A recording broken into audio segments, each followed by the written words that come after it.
माणसांचं काही झालं तरी फरक पडत नाही। आजच हा रिपोर्ट आपण का मागतोय?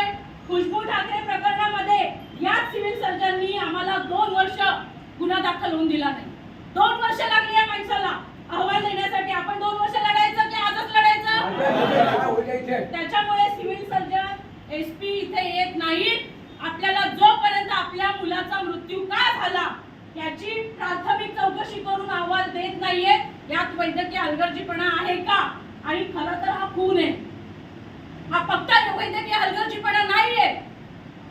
कारण वैद्यकीय हलगर्जीपणा तेव्हा नसता जेव्हा तुम्ही त्या मुलाला इथेच प्रयत्न केले असते। तुम्ही तो मरत असताना त्याला हॉस्पिटलमधून बाहेर पाठवलं या निमित्ताने की इथे त्याचं होणार नाही पुढचं ट्रीटमेंट, तुम्ही पुढे घेऊन जा म्हणून। तुम्ही ऑपरेशन न करता पाठवलं असतं आपण मान्य केलं असतं ना की बाबा हे सिरियस ऑपरेशन आहे, इथे ती व्यवस्था नाहीये, इथे तो आयसीयू तशा पद्धतीचा नाहीये, हे मोठ्या आयसीयू ची गरज लागेल, चांगल्या स्पेशालिस्टची गरज असेल, ते तुम्ही आधी सांगायला पाहिजे होतं। बरोबर आहे की नाही? तुम्ही ऑपरेशन केलं का केलं? तो स्टेबल होता म्हणून केलं। तुम्हाला माहिती होतं की ऑपरेशन आपण करू शकतो, बरोबर आहे? त्याच्यामुळे आता इथनं हलायचं नाही, हे सगळं सगळ्यांना माहिती असतं। फक्त रुग्णांच्या नातेवाईकांना मला एकच विनंती करायची आहे, आतताईपणा न करता शांतपणे आपल्या ज्या मागण्या आहेत त्या आपण लावून धरायच्या।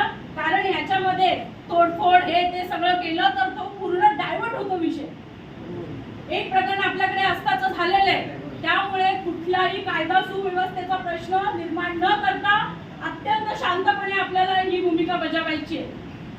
कुणीही याच्यामध्ये अतिरेकीपणा करू नका। पोलिसांना आम्ही डीवायएसपी साहेबांना सांगितले की आम्हाला सिव्हिल सर्जन इथे पाहिजे। SP madam